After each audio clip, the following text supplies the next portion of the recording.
Den quadro de Dia de Direito de Mucha, que nós celebramos em Weekend Trasiloma, ave Jaluna, em nosso Departamento de Educação e Bem-Estar e Comunidade e Cuido, com Baudi e parte Leerplicht, está lança nossa campanha de acogida para mucha na direito de educação e desenvolvimento. Nanda bisa lo qual que você sembra, você cosecha. Não vale a pena para nós sembrar só. Como bom boneriano, como bom conuqueiro, nós agora você sembra, você cria também bom terra, bom água, bom solo. Então, para nós, é muita toda essa ideia também de parte que nós conhecemos de bom desenvolvimento de deporte, bom desenvolvimento de educação, bom desenvolvimento social, bom desenvolvimento emocional. Talvez aí nós conhecemos departamento, por exemplo, departamento de deporte e de bom, nós departamento de cultura, escola, nossa biblioteca, que tudo cria um ambiente correto para semilha sembrada em muita por crescer e desenvolver.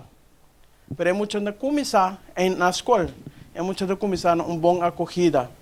Que projeto de Best for Kids, que vieram de Bonaire, a bem da pone, terra fértil para muitas sua raiz por forte, for começamento para bom base. No momento que muita cumpre 4 anos, muita tem direito de estar em uma escola.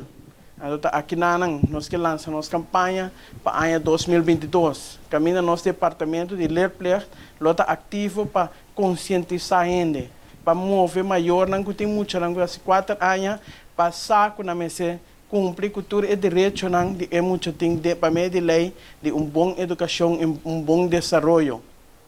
Cada direito também com obrigação também.